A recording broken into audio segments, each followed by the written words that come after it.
ساتھی شہید ہوئے جن کی تعداد 13 ہے.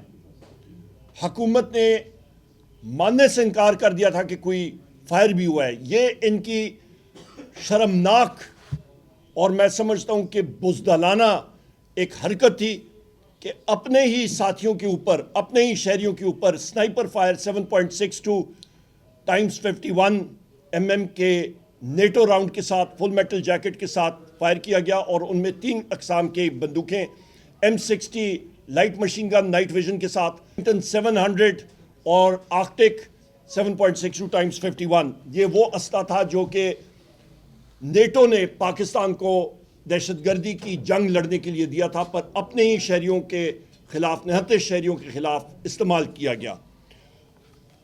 یہاں پہ یہ بھی کہتا چلوں کہ اس اسلحے کی رینج تقریباً 1 کلومیٹر ہوتی ہے، اور یہ اسلحہ اپنے ڈیزائن کا تقریباً 10% ڈسٹنس پہ چلا، فاصلے پہ چلا، جس کی وجہ سے بہت زیادہ لوگ ہمارے زخمی بھی ہوئے، اور لاتعداد لوگ جو زخمی ہوئے ان کے خلاف FIR بھی ہوئیں، اور لوگ جو ہسپتالوں میں گئے وہ ڈر کے مارے انہوں نے رپورٹ بھی نہیں کیا.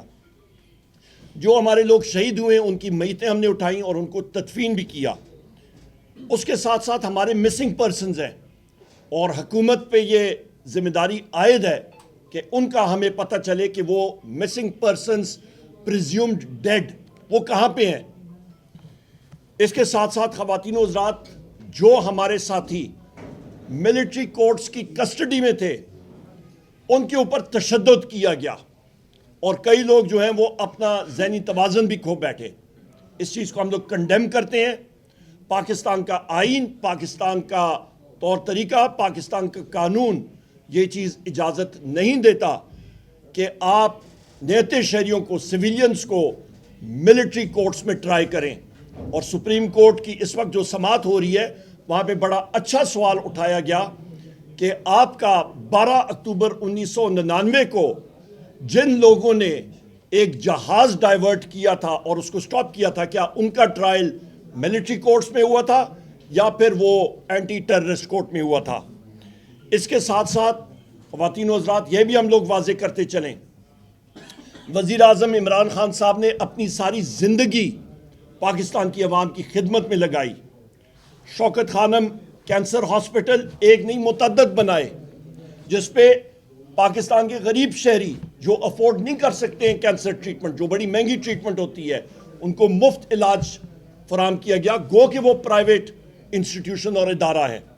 اس کے ساتھ ساتھ نمل یونیورسٹی میاں والی میں جدید ترین یونیورسٹی بنائی جہاں پہ لوگ اس سے مستفید ہو رہے ہیں. اور اس کے ساتھ ساتھ نبی کریم محمد صلی اللہ علیہ وآلہ وسلم کی سیرت کے حوالے سے انہوں نے القادر یونیورسٹی بنائی، اور وہاں پہ نبی کریم محمد صلی اللہ علیہ وآلہ وسلم کی حیات زندگی کے بارے میں، ان کی پوری زندگی کے بارے میں PhD لیول تک وہاں پہ کورسز پڑھائے جا رہے ہیں.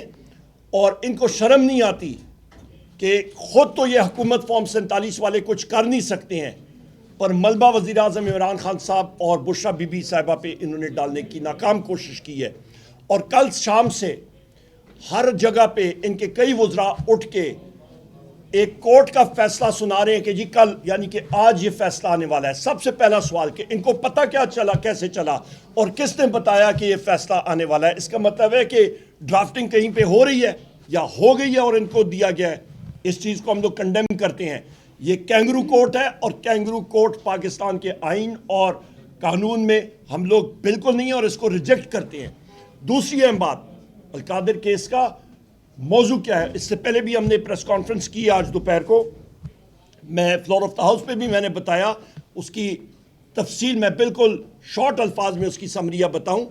برطانیہ میں نیشنل کرائم ایجنسی ہے، اس کے ساتھ پاکستانی شہریت کے ایک بزنس مین ہے، انہوں نے ڈیل کی اور انہوں نے کہا کہ یہ پروسیڈز آف کرائم نہیں ہے. انہوں نے کہا جی کہ پیسہ واپس پاکستان جانا چاہیے. وہ پاکستان پیسہ آیا پاکستان کی سپریم کورٹ کی اکاؤنٹ میں، سپریم کورٹ سے وہ پیسہ گیا ہے آپ کے سرکار کے اکاؤنٹ میں.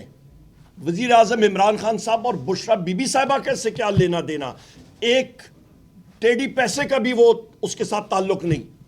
القادر یونیورسٹی کی گراؤنڈ بریکنگ 2019 میں ہوئی. 2018 کے آخر میں 19 میں ہوئی.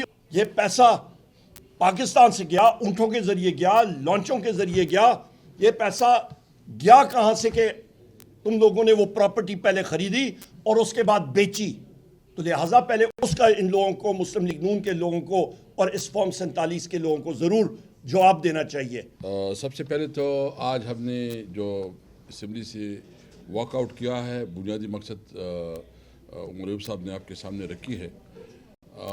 ہمارا یہ احتجاج اس وقت تک رہے گا بنیادی طور پر جب تک یہ جوڈیشل کمیشن نہیں بنتا, اور انڈیپینڈنٹ جوڈیشل کمیشن جو کہ ایک نیوٹرل اور سب کو قابل قبول ہو. یہ نہیں ہم کہتے کہ صرف ہمیں جو ہے قابل قبول ہو, چاہتے کہ دونوں فریقین کو جو ہے وہ قابل قبول ہو. اور وہ جو ہمارا دعویٰ ہے کہ 9 مئی انہوں نے کیا ہے, ہمارا دعویٰ ہے کہ 26 نومبر میں انہوں نے جو گولی چلائی, گولی کیوں چلائی, اس کی تحقیقات ہونی چاہیے. یہ ایک مہذب ممالک میں جب دو مختلف کلیمز آتے ہیں تو ایک نیوٹرل ادارہ ہونا چاہیے کہ وہ انصاف کے تقاضے پوری کرے. تو اس لیے ہم نے یہ مطالبہ کیا ہے اور یہ ہم احتجاج اس کے لیے کر رہے ہیں. دوسری بات یہ ہے کہ یہ جو القادر ٹرسٹ کا جو سارا سلسلہ, اور کل سے آپ دیکھ رہے تھے کہ مختلف منسٹرز جو ہے نا وہ ٹی وی پہ آ کے ایک ڈیریٹو بنا رہے تھے اور کیا کیا بات بتا رہے تھے, اس کے بارے میں عمر ایوب صاحب نے بتائی. ہم صرف یہ پوچھنا چاہتے ہیں کہ کیا یہ جو القادر ٹرسٹ والا جو فیصلہ انہوں نے ڈیلے کیا, یہ کیوں ڈیلے کیا, وجہ کیا ہے؟ ہم سمجھتے ہیں کہ یہ ایک سوچا سمجھا ایک سازش ہے, ایک منصوبہ ہے, اور اس منصوبے کا بنیادی مقصد یہ ہے کہ یہ اپر جو اس کی کورٹس ہیں اس کو مینیج کرنے کے لیے اور نئی ججز کی انڈکشن کے لیے کر رہے ہیں تاکہ وہاں بھی یہ اپنا من پسند فیصلہ جو ہے نا وہ جاری رکھ سکے. یہ میرا شک ہے, یہ میرا ڈاؤٹ ہے کہ یہ اس طرح سوچا جا رہا ہے کہ کسی طرح عمران خان کو زیادہ سے زیادہ جیل میں رکھا جائے, حالانکہ اس کیس کے اندر کوئی بنیاد نہیں ہے. عمر ایوب صاحب نے ڈیٹیل بتائی ہے, میں اس پہ زیادہ نہیں دیتا. اس لیے انصاف کا تقاضا ہے. میں چیف جسٹس صاحب سے اس وقت ملتمس ہوں, دیکھیں اس وقت پوری جوڈیشری انڈر اٹیک ہے. پوری جوڈیشری کی جو اس وقت کریڈیبلٹی ہے وہ کوسچنیبل ہے. اگر آپ اپنی جوڈیشری کو نہیں بچا سکے, اپنی لوور جوڈیشری کو اس کو پراپر انسٹرکشن نہ دے سکے, ہم صرف کیا چاہتے ہیں, ہم انصاف چاہتے ہیں, ہمیں انصاف چاہیے, ہم کوئی فیور نہیں چاہتے. ہم جو مذاکرات میں بھی بات کر رہے ہیں, ہم یہ نہیں کہتے کہ عمران خان کو یا ہمارے ورکر کو ایسے چھوڑا جائے. ہم سمجھتے ہیں کہ ان کے اوپر جو حکومت کا ایگزیکٹو کا پریشر ہے, جو اداروں کا پریشر ہے, وہ پریشر آپ ہٹائیں اور انصاف کریں. ہمیں صرف انصاف چاہیے. اس وقت ہمارے ساتھ کوئی انصاف نہیں ہو رہا. 8 فروری کو آپ نے دیکھا ہمارے ساتھ کیا ہوا, ہم سے بلا چھینا گیا, ہمیں جو ہمارا حق ہے, قانونی اور آئینی حق ہے کہ ہمیں الیکشن کیمپین کا کھلا موقع ملنا چاہیے, لیول پلین فیلڈ ملنا چاہیے, وہ نہیں ملا.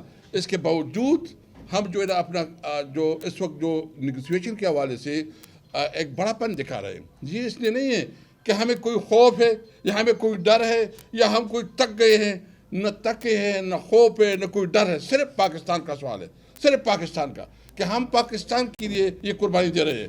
اس لیے کہ آپ دیکھ رہے ہیں اس وقت جو صورتحال آپ کے افغانستان کے بارڈر پہ انتہائی تشویشناک ہے.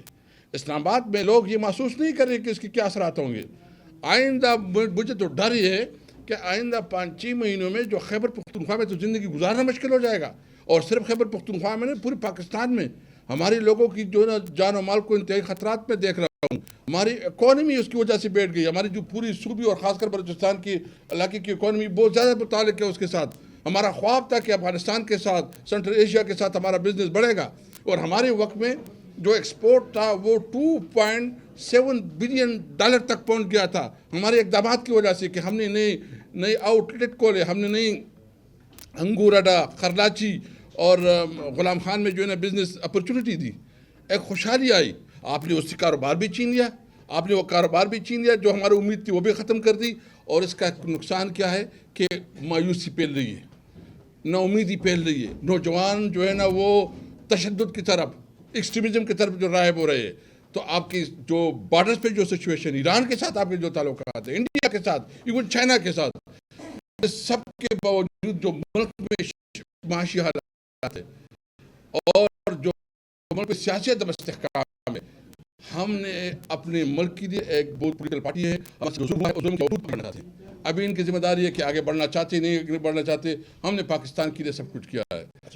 میں صرف یہ اس موقع پہ کہوں گا کہ سب سے پہلے ہم مذاکرات میں سنجیدہ ہیں پاکستان کے خاطر، اور ہم سمجھتے ہیں کہ اس وقت جو ملک کی صورتحال ہے وہ بہت بڑے چیلنجز ہمیں درپیش ہے. ضرورت اس بات کی ہے کہ ملک میں قانون اور آئین کی حکمرانی قائم کی جائے. ہم نے ہمیشہ بات کی، ہمارا مشر، ہمارا بزرگ، ہمارا جو سرپرست بھی بنایا، اسی بات یہ ہے کہ ملک میں آئین کی حکمرانی ہو، ملک میں قانون کی حکمرانی ہو. آئین بالادست و پارلیمنٹ، وہ پارلیمنٹ جو عوام کی صحیح منتخب شدہ پارلیمنٹ ہو، اس کے پاس اختیار ہو، ایک آزاد عدلیہ ہو، اور آزاد عدلیہ جو ہے نا آگے بڑھے. ہم امید رکھتے ہیں کہ یہ جو ہماری جدوجہد ہے، ہمارے عوام مایوس نہیں ہوں گے. ہم نہ تکے ہیں نہ پیچھے ہٹے ہیں. ہم نے پاکستان کے خاطر ایک اسٹرگل شروع کیے. مجھے پتہ ہے کہ ابھی خواجہ آصف اور باقی لوگ جو جس طرح رویہ رکھ رہے ہیں، اور کی کوشش ہے، اور جو تانے دے رہے ہیں، کوشش کر رہے ہیں کہ اس مذاکرات کو، اس کو سبوتاژ بھی کرے، اور یہ مختلف پروپیگنڈی بھی کر رہے ہیں. میں نے بتایا ہمارا صرف ایک وجہ ہے کہ پاکستان کے خاطر ہم آگے بڑھنا